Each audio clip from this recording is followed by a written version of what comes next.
I'm Ryan Keneally. This is Back in My Betting, and today we have an absolute pleasure for you here because we're going head to head, the best judge in the UK against, I've been told, the best judge in Ireland. Ian Fortune, welcome to Back in My Betting. Thanks very much. You know, I won the tipping competition in the UK. Does that not make me the best in the UK? We don't worry. Look, stop looking in the past, Ian, okay, right? We don't worry about that, okay? We only think about what is in store for us and what a competition is store. I am going to quickly say, well done on that one, by the way, but we'll move on from that very quickly, okay? But that's the first shot fired, by the way, but well done on that. But no, introducing to the Irish Derby, what a competition we have in store for us now. How are you feeling going into it? Yeah, always excited. You know, don't get me wrong, my work levels go through the roof, but if you can't get excited about your own derby, like I'm here in a place called Dundrum, Ballantyre. I'm a 15-minute drive from Shelburne Park, my second home. I've been going there since I was knee-high to a grasshopper, over 40 years. I know I don't look it, Ryan, but there's nothing like it. You know, I always said, Greyhound Derby final night in Shelburne Park is like no other sporting occasion because the knowledge, the atmosphere, the few beverages, and just the greyhounds on show. There's nothing can beat it. And yeah, we're roll on September 27th. I have to tip a few winners before then, of course. And hopefully I'll keep the flag flying for the Irish and well, knock Ryan Keneally into the park or out of the park, shall we say. So, just for the viewers that maybe it might be their first time that they're going to experience watching, hopefully they do attend the Irish Derby. Just break it down. So, how many dogs are involved? How many weeks is it over? And is it the same as the UK where it's first to pre-qualify? The first round is actually 144 dogs. 144 dogs, 24 heats, and it'll be 4 to qualify in the opening round. So if they had any more, it would have been 4 to qualify in a few fastest fifths. As it is, it's 4 to qualify, and then for the remainder of the competition, it's halved every week. 96 will become 48, 24, 12, and then we'll have the final 6 on September 27th. As it breaks down, we've got something like 98 inside seeds, we've got 15 middle seeds, and we've got 31 wide seeds, and it's just perfectly poised. Perfectly poised. And you mentioned Shelburne Park, what a place it is. And having been there now with yourself actually a couple of weeks ago, well, I think it was last month actually, where I was getting over the torment of the Buccos Diamond getting beat finals night. I came to Ireland just to get away from it. And I must say, Shelburne Park is the premier ground track, probably in the world, really. I haven't done any in Australia yet, but in terms of what I've seen in the UK and in Ireland, it is different class there. And I think you agree with me where if you can get to Shelburne Park, please do so because it is a venue that is just top level. Oh, it's the Mecca. You know, we'll get visitors now through the Derby from Australia, the States, from Scandinavia, from all around. And it's one of those sort of bucket list items. Anyone that has any interest in greyhound sport, get your backside to Shelburne. Get your backside to Shelburne. Right then, that's great in here. Look, I'm excited as well, but now it gets serious now. I believe I am the best judge in the UK. Probably quite a few people that would want to take me on. But look, if you don't back yourself, nobody will, Ian. I've heard good things about you. I know that you got fairly lucky in the English Derby competition there. But look, this is funny enough, Ryan, it's the third time I've got lucky in that competition. It's great, isn't it? It is, yeah. You know what though? I'll be back next year because we go again. Remember that. No, we're in your backyard now, and look, I'm coming to take you on now.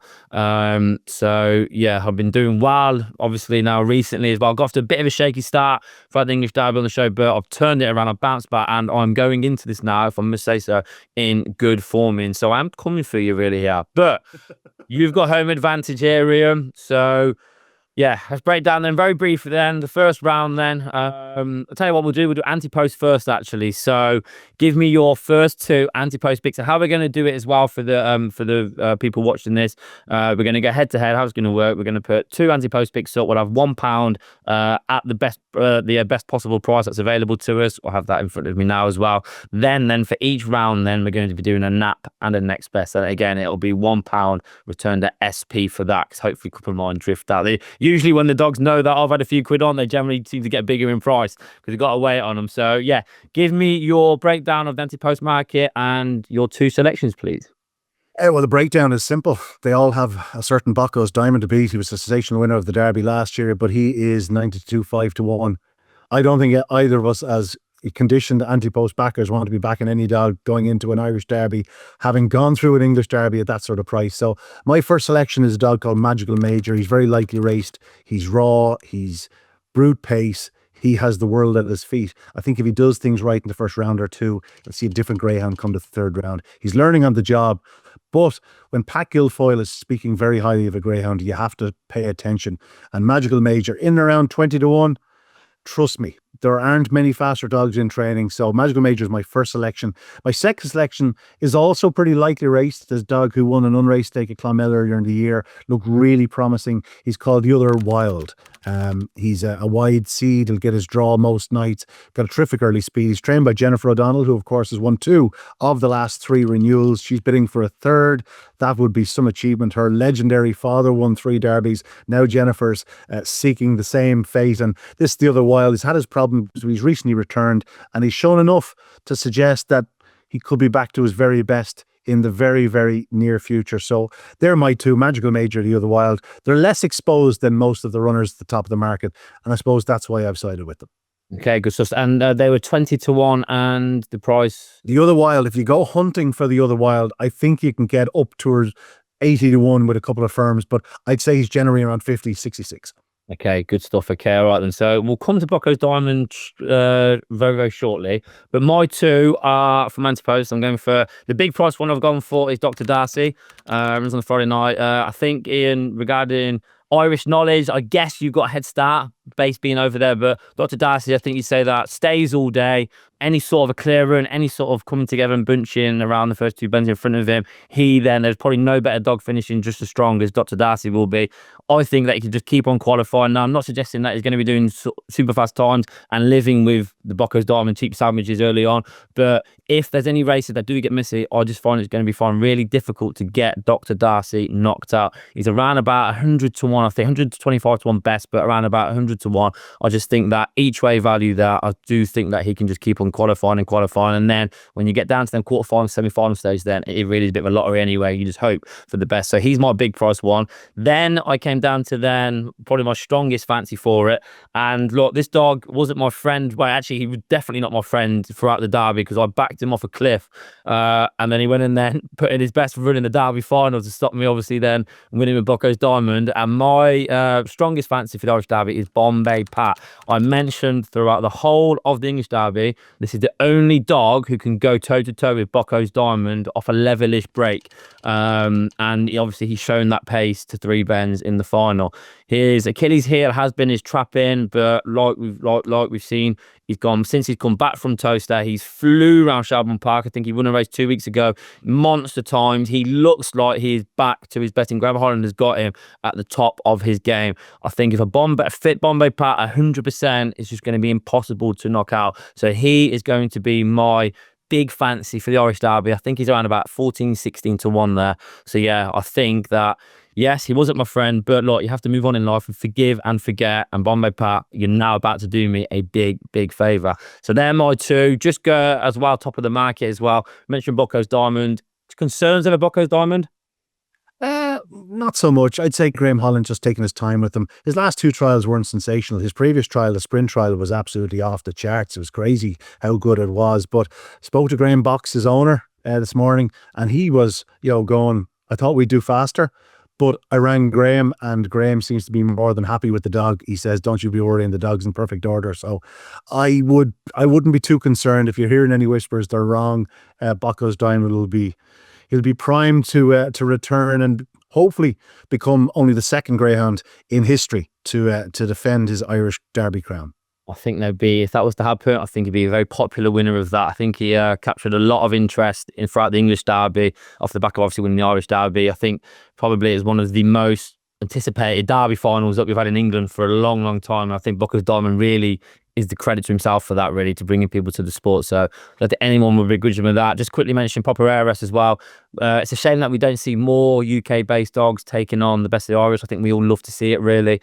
Popereras, though, everyone knows how much I rate Popereras over here. I think he's the best dog in the UK. I Prunge went on to win the Derby, but I think Popereras just probably a bit tired come that point. He had a very heavy campaign. He looks fresh, though, now, a bit of a break. Flew around Hove, obviously won the competition at Hove last week, the other week. Done a good time around Shelbourne as well in a trial. Can Popereras go all the way?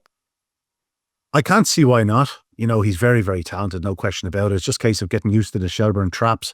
If he does, we know he can do it all. He starts, he stays, he motors down the back. He's proven in top company. He's already lowered the colours of Bocco's Diamond in the juvenile at Toaster. So why not? You know, why not? He certainly is the right man at the end of the lead. I know they're staying with I believe they're staying with the Matthews family, who, like, as good a setup as there is in the country. You know, like, it's not too many people Mark could stay with and learn something from. Brendan Matthews is the GOAT as regards looking after a greyhound. So I'm sure there'll be a lot of chat about dogs over the coming weeks with Mark and Brendan, and the best of luck to them. It makes a huge difference to the competition. You know, I'm old enough to remember Tom's the Best coming over. I'm old enough to remember Rapid Ranger being in a final, Westmead Hawk in a final. There were a couple of others as well that got deep, and of course Daly's Dennis, while he was trained by Brendan Mullen over here, he was actually, you know, a really established performer in the UK before he came back. And listen, it adds so much to the competition. And while I feel that we're probably a bit too strong, that's not to say the proper ARS can't really go deep into the competition, because he's hugely talented. Look, just sorry to remind you, you were very strong in the English Derby final. And look, Droopy's plunged Patrick Jensen. We did kind of put you in your place again. Just get back on that ferry, please, lad. So look, just putting out there, okay? So look, and if a dog is going to do that in the UK, Popereras is that dog, of course, because yeah, he just thinks the class. And just for I have to mention Ballymac Axel. He is challenging into that. Correct, He can run, like, he can definitely run. He came out for the Kirby, was very impressive in the opening round. If not into the second round, but he can run. He's a big engine. And there's a dog called So Cool who was very well at Hotboard's got him, I believe, hasn't he? Yeah. He's pretty talented too. So just don't go ruling him out now. He's going to be trained by Pat Buckley, and Ballymac Axel is under the care of Mert Lahey. But in reality, like, they're English challengers. Come on, the English dog. Come on now. I'm going to win this. You win the Irish Derby. It's on the Irish double lock. So just a quick mention as well for the viewers as well, to the show, who would have hopefully got really involved in the English Derby, and some names for you to look out for. Obviously, we mentioned Diamond, Bombay Pat, Cheap Sandwiches as well, top of the market. Lenny's Desire, flew round Toaster. Track record holder with Toaster, is that right? Yeah, still holds it. Still holds it, yeah. Battling about a Joe. All eyes will be on Joe, but he has to keep on trapping week in, week out. I think that's a big ask for a fairly Solomio, Bubbly Charger, dogs like that went deep into the Derby. Fate Point. And how do we forget Deladida? Derby champion, of course. Yes, I think everyone's probably got a soft spot for Deladida, especially the way he runs as well. We'd love that. So yes, there's loads of big names, loads of superstars on show in the Irish Derby here. So yeah, I cannot wait for it. Now then, again, enough small talk now, because we need to get down to the serious stuff. We've given our Ante-Post bets, but we now need to I need to now reveal who I'm going to be winning money on over the first two rounds. And both of my nap and next best do actually come on Friday night. And they're in Heat 10 and Heat 11. Now, I've heard of a rumour that you've got the audacity to be taking and backing my betting on. So I'm going to go through mine very quickly, and then I'll let you then reveal yours. So my nap goes in Heat 10 on Friday, and it's the 9:54, and that is Bet Goodwin Ben, Pat Butley. Very lightly raced, October 23 puppy. Bags and bags of early pace. Flew round in a competition. How do I pronounce that track? Which one? Hackney Corner. What is it? Enniscorthy. Enniscorthy, that's the one, okay? Because I've had a bit of stick before by how I pronounce some of these Gaelic and these Welsh names. Enniscorthy flew Enniscorthy though there. Trial around Shelbourne Park, 28.36 to 4.8. That for me, that's just fly.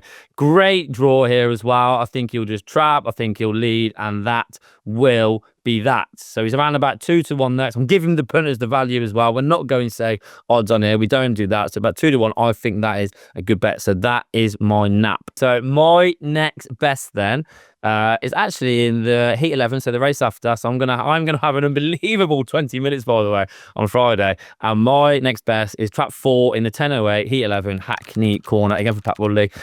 Similar, really like just really good trial times. I've run against the best dogs over in July and June as well. Swivens Jim, Ballinbowler Joe. I just think that he can clearly inside it. If he clears the inside it, that will be that. And I think he'll just be away gone. You mentioned So Called as well, Pat Woodley, but I think George's been races. I think for me, Hackney Corner around about 5-2 is a good price. That. So yeah, I think I'm going to be having a really delightful 20 minutes. In fact, sorry, take that back. I know I'm going to be having a good 20 minutes here when my Napa Next Best come in. But you seem to be a little bit brave here and you want to be taking me on. Is that right? I am going to take on my next best. We've tipped up Bet Goodwin Ben. He's in trap 6. Limited experience, limited runs around Shelburne Park. And I'm going for a maiden to beat him. A dog called Droopy Slick, who races from trap 5 in the Seine, Heat 10 for Robert Gleeson. He thought enough of this dog to put him into the Juvenile Derby unraced. Hence, he's a maiden. He ran very well in the first round, finished in second, got knocked out in the next round, but has shown a level of ability in his previous and subsequent starts. He's only had the 6 outings.